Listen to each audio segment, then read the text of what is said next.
Hello, good evening to everyone. Thank you for joining me. I'm Dr. Philip Macmillan. I'm a physician in the United Kingdom, and I have been speaking with experts across the world, scientists, legal people, and everyone who has a voice in the pandemic. I want to hear and explore their thoughts. You'll notice that the title is the who is behind the global COVID pandemic response. It's a play on words. Who, meaning who. But the point is that we're trying to understand is I had the question about how was this so well coordinated from the start. I've never seen us do anything that efficiently in terms of the rollout and so on. And the question is, how did that happen?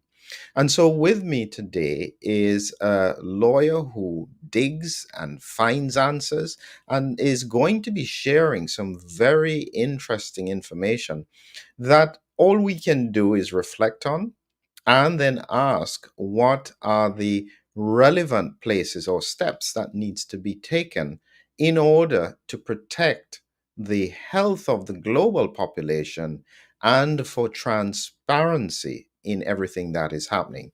So here we have with us Lisa. How are you? Hi, everybody, and hi, Dr. McMillan. Thank you for having me on today. I'm great. Hello, everybody. Hello, good. So can you do a quick introduction of yourself, Lisa, so we know who you are? I've been a lawyer for 24 years now. I have a master's in law and conflict of interest. I have a bachelor of environmental science and a minor in chemistry. I have a lot of litigation experience. I ran my own firm, including suing the government in large file litigation. And on the first SARS case in Canada, I represented the family of Nelia La Rosa, the first nurse who died of SARS here. So I have a relevant pandemic experience, science background, and I've been watching this and researching. I write at lawyerlisa.substack.com if anyone wants to follow me there. Excellent. Thank you very much. So, thanks, Lisa. So, one of the things that's very interesting about your background is that you were involved in the pandemic with SARS in 2003. From a legal perspective, I can imagine that there are restrictions in terms of what you can say, but what was happening generally that required a lawyer to get involved? So I represented the first nurse who died of SARS. There was a number of other SARS related cases at that time, and the general allegations throughout all of those were that while people were symptomatic and very sick in hospital systems, whether or not the nurses and other frontline staff were adequately being protected, and the allegations were whether or not they were told that there was no SARS when there was SARS. So those were, publicly filed allegations across all the cases. But beyond that, and I can't really discuss too much, but it certainly gives me a fair amount of experience in terms of what does go down in hospital systems, what you can expect, and certainly a mass coordinated response that we're going to be looking at is not something that naturally flows. Like you can have hospital to hospital deviations in terms of response typically. I just wanted to explore something there that you just said, Lisa, because I think it's important that in the midst of everything that is happening now, even beyond the early phase of the pandemic, I keep on warning the healthcare people, professionals, and otherwise, that they have to be careful about just kind of ignoring what is going on because at the moment it's almost as if everybody's trying to get beyond the pandemic. There is much less interest in the COVID infections and so on. What risks from a legal point of view do you think exist for hospitals and healthcare facilities if they are downplaying at this point the circulation of the virus? Any thoughts on that based on the legal experience before? There ought to be all kinds of liability throughout the pandemic with respect to proposing ineffective mandates or proposing harmful mandates or that they knew or ought to have known were harmful to the individual. And now if they're not recognizing infections and protecting frontline staff, there could be an exposure there. Certainly, I think most people's interest is whether or not there should be liability for disallowing effective treatments or for having heavy-handed mandates that had broad consequences to society.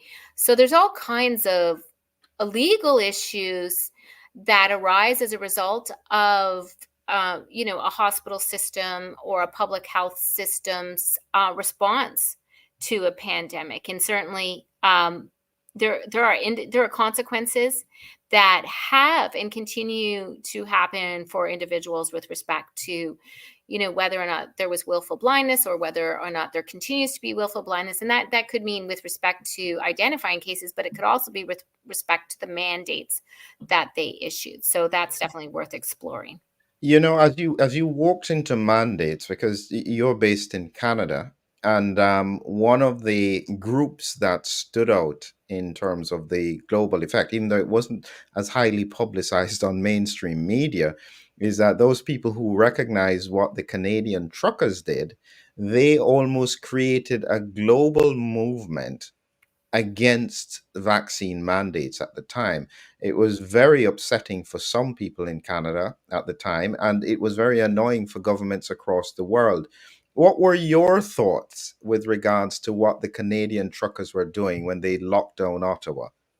So, with respect to the truckers, I think they had a massive positive response among Canadians that was downplayed in the media. And that was one of the things that really caused me to pay attention. I had friends in Ottawa that were helping the truckers, doing their laundry, and telling me and showing me through videos or through their posts just how peaceful and wonderful the whole thing was. And then I saw, the contrast was how the media covered it. And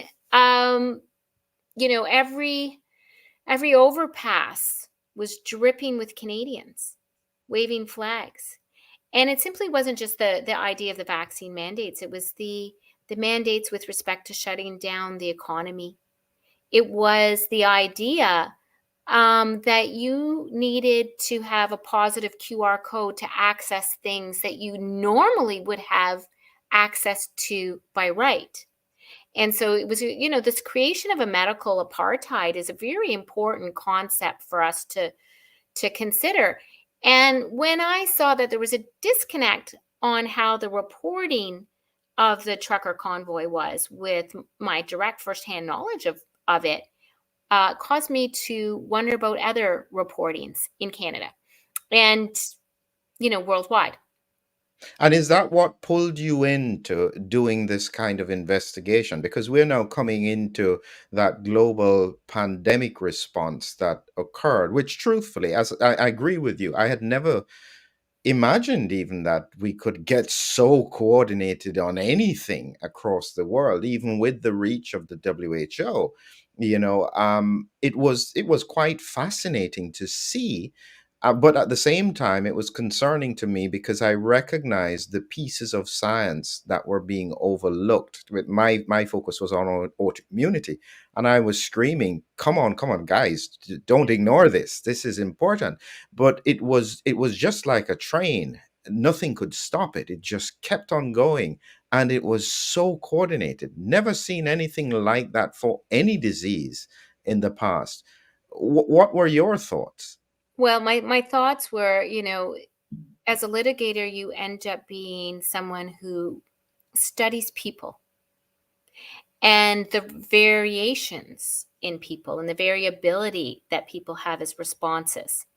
And so statistically, the probability for me, it waxed incredibly improbable that one, that we would have that coordinated response, but two, that everybody who's in charge of that response should overlook this same science, and that all of them, have the same bias. And that was just entirely improbable. And then when I started investigating it further, I thought, well, how come things like vitamin D, how come you're told to stay in your house? How come you couldn't work out, right? Or take care of yourself, like get a haircut, but you could go to Walmart? How come small businesses had to be punished, but large businesses could stay open? How come you could be in a huge Walmart and buy food, but you couldn't, buy a toy for your child? How come in Canada, they put snitch lines in municipalities? So if your neighbors saw you walking outside in greater than 5 at a time, like outside, how come they did that? How come they poured salt on ice rinks so children who are stuck at home couldn't even go outside and play hockey, the Canadian sport? How come they put police tape around, playgrounds where kids could get exercise? Diabetes increased, child abuse increased, women's battery, by their husbands increased, but you could get pot and you could get alcohol. And so all of that, I thought to myself, that doesn't seem very public healthy. Like it doesn't seem very public healthy. And so I had this hunch. I had a hunch that Public Health Canada was a satellite office of the WHO. Because I said, it doesn't make sense. And so usually when I have a hunch, before I say it, I want to prove it. So I didn't know where I would find proof, but I knew what it would look like. So I started my hunt. And at the time it was 2002 when, this advent of the WHO pandemic treaty was being raised, and the amendments to the international health regulations were being raised.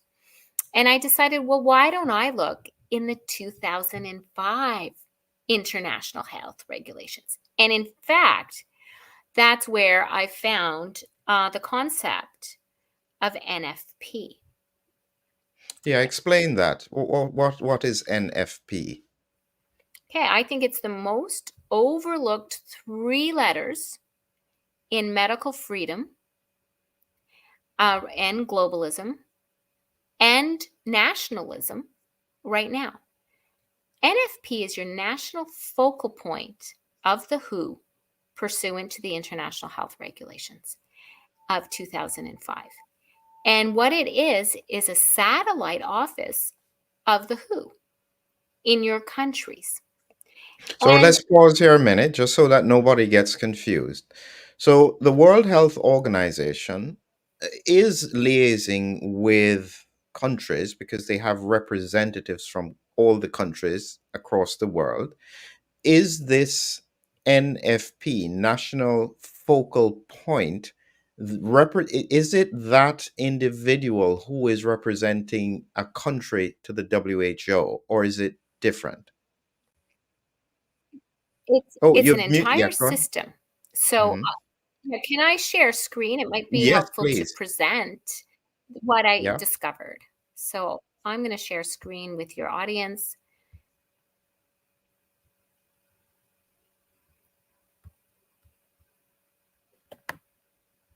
I'll And get you it can tell here. me, do you hear? Yeah, got it here. So let me see if everybody can see it. Yeah. Okay. So in order to discover more about it yourself, you'd have to look at the International Health Regulations of 2005, where they created the requirement of functioning NFPs, or National IHR focal points. They call them NFPs. And then all 196 state parties agreed to be bound by this NFP system. And they've created an NFP guide if you want to, investigate further. I've put this all on my Substack, and I'll send you the links to put in, your post. And it creates mandatory functions. and contact information, etc., and channels of communication, and sets out the guidance. But that's since 2005, and so there's a substantial amount of opportunity to embed the two organizations, the NFP in your state and the and the WHO itself. So I decided I would go looking for the NFP for Canada because I'm Canadian. And what I discovered was that it was very hard to find. It's now a bit easier, but at the time I thought, well, why, if something's a legal requirement under the International Health Regulations of 2005, why would it be so difficult to find my NFP as a Canadian? And I found the case was it was difficult to find everybody's. I ultimately found it on the list, the entire list, and their addresses on a pharma site. And so that from there, I could sort of investigate further. And for Canada, I think it's a little bit interesting to look. Canada's NFP address was 525 23rd Street, Northwest, Washington, D.C., at an organization called PAHO, which stands for the Pan American Health Organization. And they themselves call themselves the Pan American Health Organization / WHO. So the idea is that all of Pan America is sort of governed under, I guess, the PAHO. But I had no idea about it. And most, I can tell you most doctors would not have, certainly unless they're, working for the WHO themselves, because I'm good friends with several freedom doctors. And they simply did not know this information.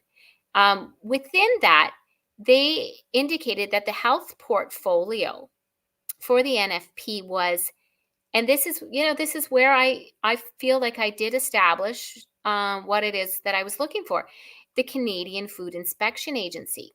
So the satellite office of the WHO includes whether or not, that herd has bird flu.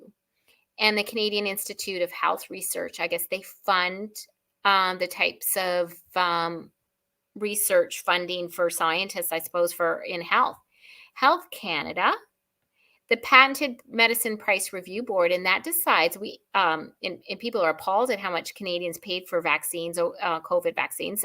But this is the where they decide what price we pay, and we bought 10 vaccines for every man, woman, and child in Canada. So that was quite a lot. And then the Public Health Agency of Canada, so PHAC. So there it was, and I thought, okay, I've done it. My sense was PHAC was a satellite office of the WHO. So hold And on, let's just pause here a minute here. I'm just trying to get my head around this because this is some. I'm it is hard to get so around. yeah. So let's pause. Let's step back a minute. Let me make sure I've got it right. Every country, or the 196 countries affiliated with the World Health Organization, has designated members who sit on a global council board. And you're quite right. You would think that this person or whoever it is would be very clearly defined and there would almost be a WHO office that is very clearly delineated so that we know who is that representative or who is acting on behalf of the WHO in every single country. So you are quite right. It's that the fact that it was so hard to find doesn't make any sense at all. Well, and then the whole existence of the system, and it's not one individual, it's a focal point. So it's a like they said, it's the health portfolio. So it wasn't simply Theresa Tam, for instance, in Canada. It was an entire focal point. And how many people would even devise that this is present or assume it? Now, certainly, if I went to look for it and I'm relatively aware and researched, and I write in this area and, follow pandemic things, And most doctors, and certainly yourself, I'm bringing this information to you. So, what are the chances the general public would have assumed this type of relationship? Although it does explain, credibly, what we experienced if all NFPs are coordinating. And, additionally, I looked up the NFP for the United States. And I think that's also an important NFP because let's see if I have that up as one of my tabs. I'm Will you permit me to share again? Oh, yes, yes, please do. I think we do need to see this kind of information, and it's very valuable that you're sharing this kind of knowledge. And it seems to it seems to be very relevant at this time as more powers have been handed to the WHO based on this fact that they're acting on our behalf. So the more information we know, the better. So what does it show about the US? Well, so the interesting thing, of course, is that the United States Satellite Office of the WHO was given as PAHO/US, right? And I've got to say, as a caveat to anybody who becomes a reader of mine or wants to investigate further, is that the URL endings change. Okay. So, when I first looked, it was paho.org /US, and then it became paho.org .en.united states America. So they change their URLs rather frequently since I first published this, and I thought, well, that's quite and it makes it even more obvious that they don't want it easily found if they change their URLs. So again, the United States one was at PAHO, and it listed the American Rescue Plan Act, the COVID-19 situation in the region of Americas. I didn't investigate either of these, although there's probably a lot of meat on the bones there. What I found that was very interesting that it listed the CDC. And let's just pause on the share before we look at on that before we go any further. I think if you said to the world, the CDC is making the following recommendations. There's a large subset of the world that, based on the CDC saying it, that they're going to accept those recommendations. If, however, you find out, oh, the CDC is actually satellite office of the WHO, well, does that subset of people change? Do less people trust the CDC once they understand it's an NFP of the WHO? And then ask yourself again, does that subset, even among doctors, get a little smaller? And definitely among the general public, if someone like me had to bring this information to you instead of the CDC saying and disclosing straight up their important relationship with the WHO.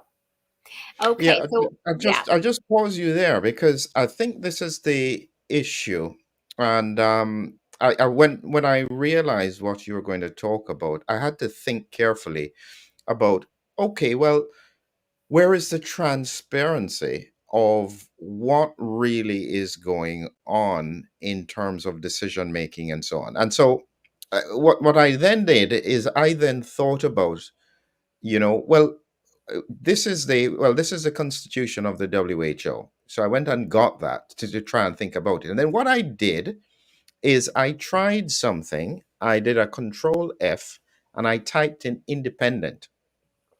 And the only location in this whole document that has in the independent, let me just put it in again, is one location here where it's talking about the representative members having privilege and immunities as are necessary for their independent exercise of the functions. But what it didn't say, which should be absolutely critical for an organization like the WHO, is that it is independent in its charter, in its constitution. But when you go all the way to the top, they are focused on health and happiness and so on, but they don't state that they're independent. I find that very, very strange. They have to be independent in a sense. Shouldn't they be? I mean, that's my assumption. What does that mean? Well, okay, there's there's the transparency, but we also have, uh as the public, as a member of the public, we're entitled to believe that the CDC, or Public Health Agency of Canada, is also independent.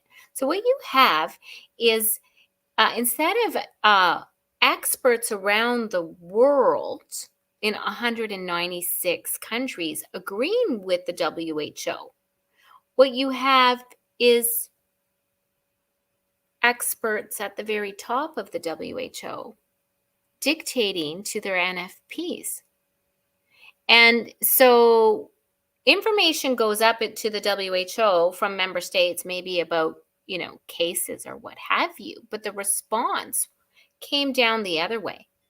And when you take the advice of a public health agency in your country or your province or, your state or community, you have the right to presume that expert who's talking to you, has meaningfully decided for themselves the status of the science and the response and is satisfied.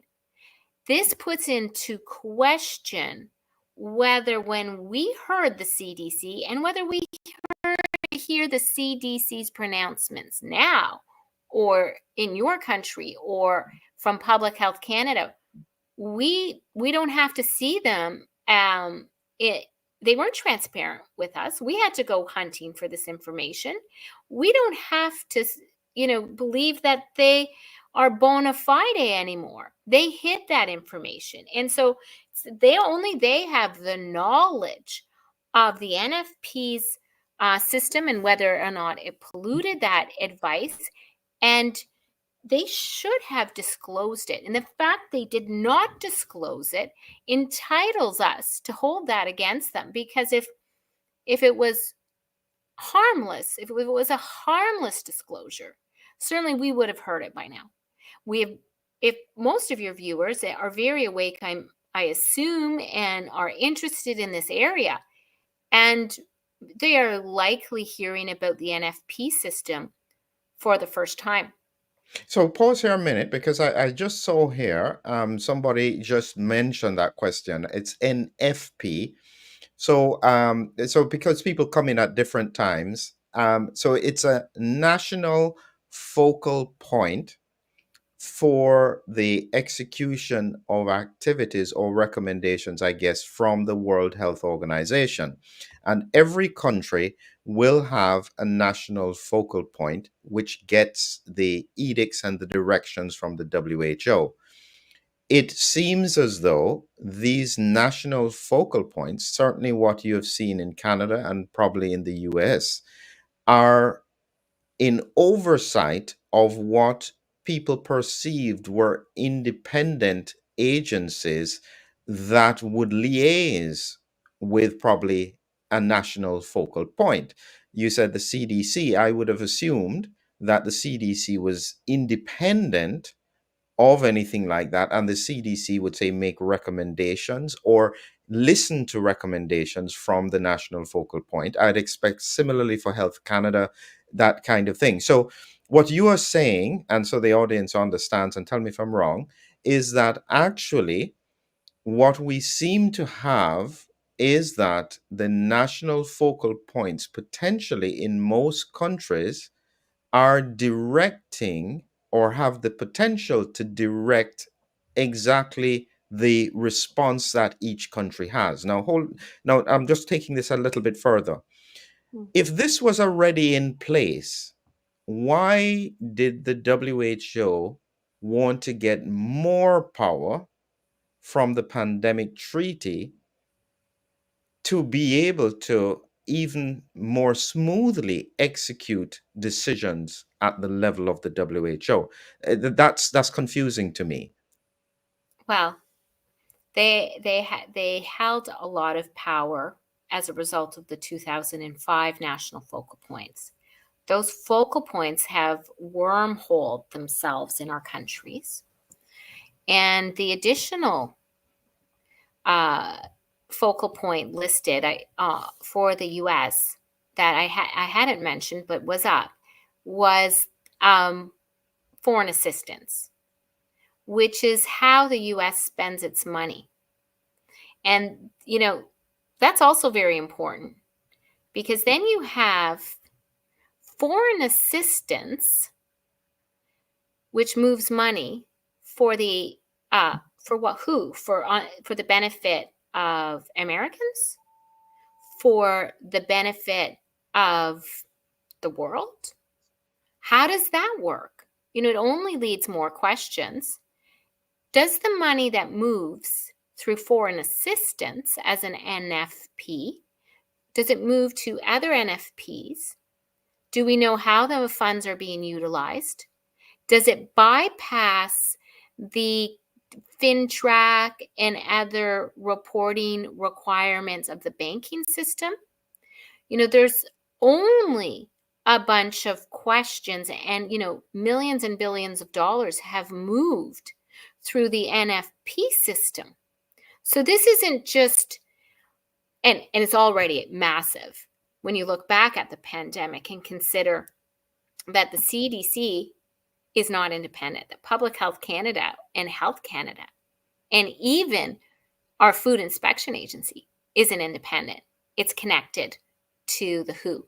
Now, the additional powergram, I have a lot to say on that, because Canada right now, I'm very key in pushing back on a bill called Bill C-293, which is a domestication of the WHO pandemic treaty and the international health regulations. And so I would love to take you through that bill as a separate. Yeah, Um, we'll come to that here, but let me just explore something a little bit. Okay, so let me put on the WHO's shoes. Okay, they've just had a pandemic, and they were concerned that they didn't have enough of a response that was coordinated. Even though the messaging was coordinating, they didn't have enough control on the vaccines. We can argue about the vaccines as a separate time, but let's just imagine that the vaccines were incredible and stopped transmission and protected everything. What it would have meant was that Africa would have been decimated because they didn't get the vaccines, and the first world countries would have been saved, third world countries would have died. And so the WHO may be thinking, all right, how do we get even more control over those kinds of decisions where we don't have, say, vaccine hoarding? As I said, just imagine, forget COVID for a minute, but just imagine it was, say, Ebola or something like that, and the vaccine was absolutely critical. Would you think that them pushing for even more ability to control the finance and the direction and the vaccines would be a good thing? Any thoughts well, on that? let's see. Have they instituted their pandemic treaty yet? Because I may not be able to respond because the censorship would be so great. Um, so the issue here uh, is we went through an extremely repressive first time, our first rodeo. We went through an extremely repressive rodeo. Within all of our countries, our emergency acts, within all of our countries, are methods to deal with outbreaks. And, many of our countries were first world countries that had robust health systems, right? And certainly a lot of qualified doctors. The idea of the coordinated response that we experienced, I don't think people are yet satisfied with any COVID review on how horrific it was. These are unelected bodies. If they make an error, there is no way to correct it in the ballot box. It's taxation without representation in terms of, the amount of funds that goes through, the ability for the WHO to mandate an economic response, to mandate a Ministry of Industry production of response. Uh, I've looked at Bill C-293. What's coming in is a One Health approach. The One Health approach that people's sense of is that maybe we'll have the same response all the way around the world. Isn't that good? Right. Mm, But One Health is defined in the bill as multi-sectoral, so any sector, multidisciplinary, any discipline, that focuses on animal, plant, human, and ecosystem health. So everything in God's green earth, and the welfare interface. So the relationship of the citizen with any kind of level of government and NGO or stakeholder. So that means the WHO's next acquisition of power is very vast. It's very vast. It is not health related. And in the bill that we are reviewing in Canada, and we are very concerned about, talks about expropriation of land to deal with the pandemic. It talks about eliminating animal agriculture and emphasizing alternative proteins to deal with pandemics. And so, what is necessary about all that? There's no entry level to the perpetual emergency governance in that it is to eliminate any risk of something that could cause in the future the risk of a pandemic. So there's no materiality to that risk. There's no size to that risk, right? So on that basis, they get to, perform perpetual emergency governance. And what tipped me off to that bill being really horrific for me in Canada is, and I'm sure this is moving throughout, the entire world. I'm sure this is moving, this power grab is similar, is that the two power points in Bill C-293 hand the power over to the two satellite offices of the WHO in our health portfolio for Canada. So the Minister of Health Canada drafts the plan, which can be every a minimum of every 3 years, but could be, you could have a new plan every day. And it governs Canadian activities at home and abroad. So it has this ominous, ubiquitous jurisdiction. And he appoints a top czar in Canada from among the Public Health Agency of Canada. And I'll link the bill so you can review it. And to that czar, on top of owning communication infrastructure and interlinking surveillance and having control over the availability of stockpiles, of relevant stockpiles, nothing's defined. What's a relevant stockpile? That person is given powers, duties, and functions on an as needed basis. So, it's a black box of governance. And I think right now, what we're actually observing is a very large push and tension between national and state autonomy and the push of the globalists. And the you globalists, know, I think yeah, that's the tension. I'm going to pause you there a minute because just in case there is somebody from the WHO who's watching and they're screaming at the screen and they're saying, no, no, that's not true. We're there for the benefit of everybody. Sure. Here is what I would say. Mm. One, I still think that the WHO not answering definitively the origin of SARS-CoV-2 is an absolute failure and should ensure that whoever is involved in that, they wipe the slate clean and they start again. Nobody who was involved in not getting to the bottom of that should be on the WHO now. That's an absolute failure. Two, Mm. they still have an issue with ongoing excess deaths, and this is now hitting the life insurers. 2.5% in the UK, 3% in the US. They don't have a clear explanation for it. They think it could be COVID, and we don't have autopsies. If the WHO is not acting to identify and use its powers to find out what could be the risk, including the fact that it could be related to the elephant in the room, if they are not acting directly to deal with that, again, you wipe away every person who is involved because it indicates they are not fit for purpose to act on behalf of the health of the global population. These are big, big issues that would mean, if I was seeing that, I would be saying, wow, that is what we need the WHO to be doing. And that's where those powers would be extremely valuable.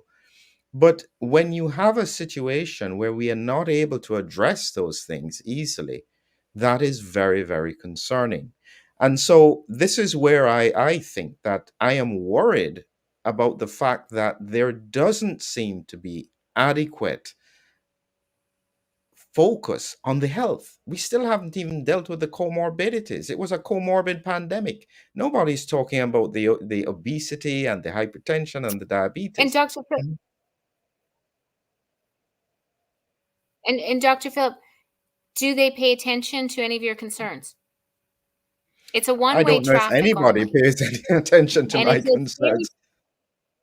you have, you know what, you're a voice and you have legit, as a doctor, you have legitimate concerns. You have legitimate inquiry. But the truth is, experts around the world who have issues are punished often or silenced. It's a one-way mechanism. It's a one-way mechanism. And I think, we probably should, additionally voice our concerns with respect to the independence of the WHO vis-a-vis its funding.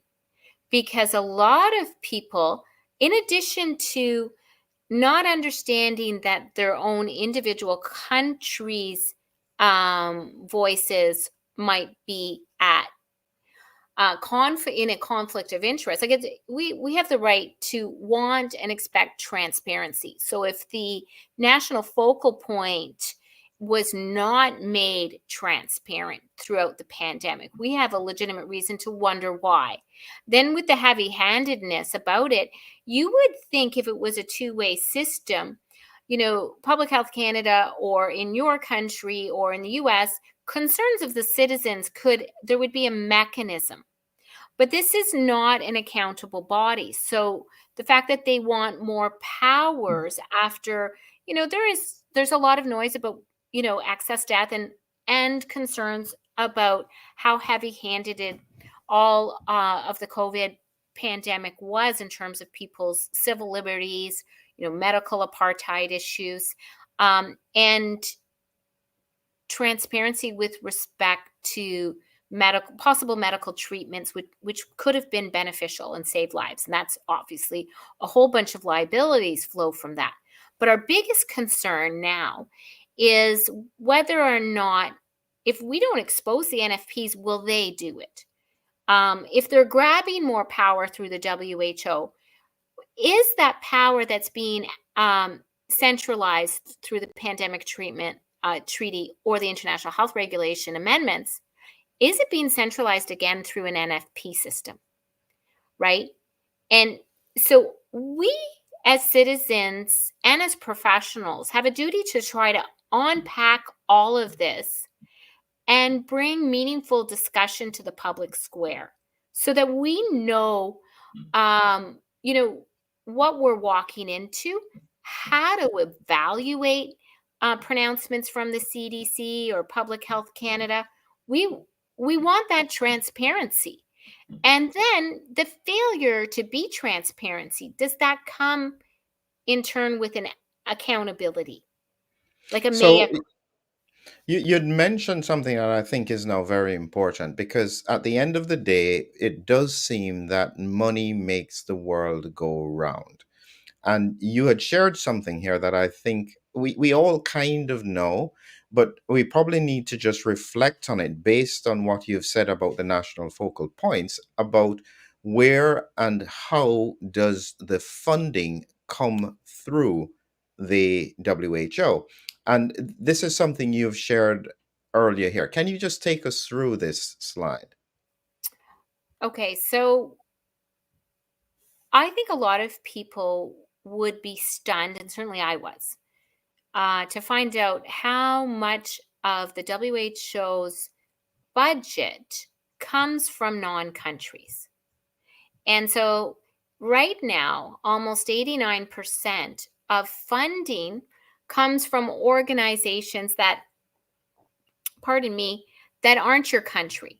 And then, therefore, um, are they able to have control over an entire public health system around the world and the mandates that come from them? And so, is this also a possible trust issue for people?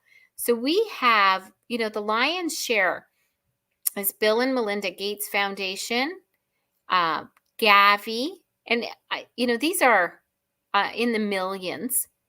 CDC Foundation. And so there's CDC, and then there's another organization called the CDC Foundation, the Clinton Health Initiative, the Rockefeller Foundation, the Global Antibiotic Research and Development Partnership, Johnson and Johnson Family of Companies, Contribution Fund Inc., Program for Appropriate Technology Health, so Wellcome Trust, right? And that's a large, large number there. Global Fund to Fight AIDS, Tuberculosis, and Malaria. It'd be interesting to find out who funds them, because that also is a large amount. International Vaccine Institute, World Bank. I don't know what UNITAID is. World Organization for Animal Health. That's a smaller amount, and it was only in 2022. Well, not smaller, but Rotary International, United Nations Program on HIV, and the Open Society Foundation, and I think that is George Soros's. So Here's a question. You mentioned it a while ago, and this is now very interesting. If you broke down, so at the moment we can see that the Bill and Melinda Gates Foundation, they stepped in when the US was threatening to pull out. So they started to fund the WHO even more, which on the surface appeared to be a good thing. But the question then is, of these other major organizations, there's Gavi, there's Clinton, there's Rockefeller, and especially the this one here, the funds to fight AIDS, tuberculosis, and malaria. How many of these other agencies are funded by the Bill and Melinda Gates Foundation? Because if you have a sphere of influence that influences a significant proportion of the major influencers, you then have almost too much concentration of influence and power. Is that an unreasonable point? again, and it's power that's not disclosed. So what is our ability, to vote in the people at the WHO? What is our ability to change policies at the WHO? And what is our ability to have the same or equal influence as the Bill and Melinda Gates Foundation? We have zero ability to influence something that can have economic consequences, health consequences, national sovereignty consequences. And so there is a push to acquire even more power, either through the WHO pandemic treaty or the domestication of it through bills like Bill C-293. And when that power is transferred, or if that power is transferred, what does that look like for citizens of the world?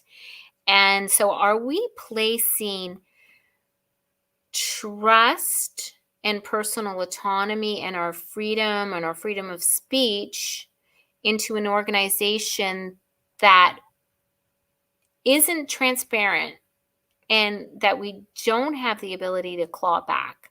We don't have the ability to claw back the mandates or the effects on, our school children or our health or our systems, right? Because it can affect our health systems, our GDP, our economy. And the WHO pandemic treaty also has, punitive measures against states that don't toe the WHO line. So there's a tension here. And, we need more discussion on that conflict of interest and the inability to claw it back, not less. You Um, know, one of the things that I find interesting as we are talking about this, I realize that part of where I'm speaking is on YouTube, and they clearly say in their regulations that they accept or they use the WHO recommendations as the standard for information and misinformation. So theoretically, anything that is said that brings the WHO in a negative light could be considered misinformation and therefore is censored. And you can't, what it means theoretically is that are we even allowed to ask these kinds of questions about these agencies? Is it now gone to a point where our ability to challenge is no longer there? yeah, the concept of misinformation is definitely one that we need to push back on. And part of it, when people consider misinformation as a concept, is that there'll be a dissonance. And the reason why is if you take the two words mis and information, let's just say mis meaning wrong information, or mis meaning opposite information, or, so in there's organizations now using that concept to constrain the idea of the free exchange of ideas. And information is just information. You can qualify it or not, but there's by making the statement of misinformation, you bypass any requirement to prove truth, to prove your point, to have a discussion on the point itself. You define de facto through power what information you don't like by labeling it something that is very dissonant, mis or disinformation, wrong, opposite information. Well, information just is information. And if you're not allowed to have that discussion in the public square, not even in the public square, right? So I'm not having a debate right now with the WHO, but I'm asking maybe your viewers or people to have debates among themselves. So are you disallowed under that concept from even having conversations, you know, peer to peer or professional to professional? So, what are we being thrust back into the theoretical cave with the idea of arbiters of truth without needing to establish truth, right? The statement of dropping misinformation down, it's a statement and it is almost like a court function. So, it displaces the courts and it is a finding of what we have to accept as truth without the ability to challenge it. So it's really interesting that that whole concept it has bubbled up and then gobbled the public square. Yeah, these are some pretty serious points. And as I said, um, when we're coming here to the close, Lisa, so I'll be asking you your thoughts as to where we go from here. But I just wanted to make a point. At this stage where we are, I know that there are some issues around the science related to COVID 19. And I think that anybody who doesn't have questions now, I have concerns about because it suggests that they're probably not very observant. So, what we need now, and this is almost a plea to the WHO, is that we need them to use whatever powers they already have to try and find a way to understand what has happened to the health of the population from the actions of the pandemic. So this is where you do your audit. You can understand people have been anxious. They jumped. They thought they had to do something. If it's a company, they had to purchase these products. In a rush. And now afterwards, they are now going to sit down and they are going to go through the decisions and do the audit. Did they make the right decision? What were the mistakes? How? And we haven't seen that yet from the WHO. And it is absolutely essential that this is done in order to, one, protect against any further mistakes and potentially mitigate damage that may have inadvertently been caused. I'd like Where, go on. I'd like to see a curiosity in that respect, right? Because certainly that is the mandate is for health. And so if you have evidence of a detrimental existence of health issues and you have no curiosity, I mean, that's a credibility issue. Yeah, I'd love to see that.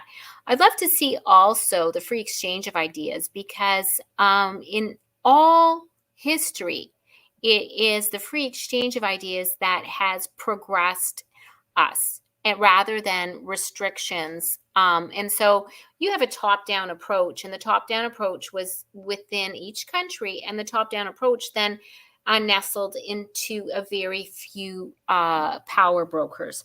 Those power brokers had a system of non-transparency with respect to the NFPs in our countries, and they have a system of non-transparency with respect to the funding. And there's a possibility of conflict of interest where institutions like Gavi, which is for, vaccines, are allowed to fund the organization that requires the uptake of a medical system. And so I'd like to see them do the opposite of what they're doing. They're asking for more powers without accounting for their use of power to date. They are asking for more silencing without accounting for the damage that the silencing had in the first place. And, they're not being transparent in conversations like this on your podcast or how people find out about NFPs and funding. So I'd like to see the opposite of what's happening. I don't know. Yeah. And so, in summary, for the audience, in case people have jumped in late, Lisa has done the hard work, and you can find her presentations on, is it lawyer Lisa at I, substack.com? lawyer, lawyerlisa.substack.com. And I'm going to give you the 3 publications that are helpful to your viewers on NFPs. And the other thing I'll do is thank everybody for listening to what is a complex discussion, really. It is a very complex discussion, but an important one. And I think what is clear that I have taken from it is, one, there clearly is a transparency issue if nobody seems to know about these national focal points, meaning that every country should be emphasizing that this is where it is, this is where the information is coming from, this is who they interact with, these are. And actually we should be able to see the minutes of meetings that must have taken place with these organizations acting on behalf of countries. And you're right, if you can't even find the website, where are the public minutes of these meetings? What was said? What decisions were made? Who was involved? What conflicts of interest could there have been? All of these questions should be visible from a transparency point of view. And so the point is to the public is that somehow we have got to all get better at asking the important questions to the politicians and to public representatives who are acting on behalf of the public. Clearly, the pandemic has taught us that there is not enough accountability, not enough responsibility if there are mistakes. I keep on reflecting on the fact that if this was a company So meaning that if the world was a company and we had the outcomes from the actions, would the CEO, CFO, COO still be in place after the board looks at the outcome? And it's that kind of thing that we do need to reflect on. Last word for us, Lisa. So I think everybody has to ask questions and ask and share this information so that a greater amount of people know about the possible conflicts, and ask their own politicians to dig in there too. So thank you, everybody. I'm for listening. Thank you, everybody. And remember, Lawyer Lisa at Substack. If you search for that, you'll be able to find her and you'll be able to find all the presentations or the information that she was sharing. And I think she's also shared, you've got all the NFPs as well on your Substack across the world, for people to be able to see in each country who their NFP is and where it's located. So that's a responsibility. So if that's the minimum, can you, just before we close, Lisa, can you pull that up and show people so that they can see it, so they understand? Sure. Yeah, absolutely. Happy to do that. So this is, I was fascinated when she showed, she did the hard work of finding all of this information. And as she was saying, it seems to change from time to time. So here it is you can roll all the way up. So it has literally every country and their the links, the address, the website, Phone as to number. what Yeah. these NFPs are. And so everybody who is watching has the opportunity to check it out. You can call them, you can find out information, ask them for the minutes of their meetings, the Freedom of Informations Act, because they are acting on behalf of the population. So there should be nothing that they are doing that can't be shared in a public forum. And if they can't share it, they should have an explanation as to why. That alone in itself should make everybody take a look at this just to see who it is in their country. So again, And thank you. yes, and Thank you. keep Mhm. in mind that you will sometimes see that uh, the URLs change from time to time. I have observed that. Yes. So thank Great. you very much again, Lisa. And just wait with me for a minute while we play the outro. Thank you, everyone. Until we meet again. Bye.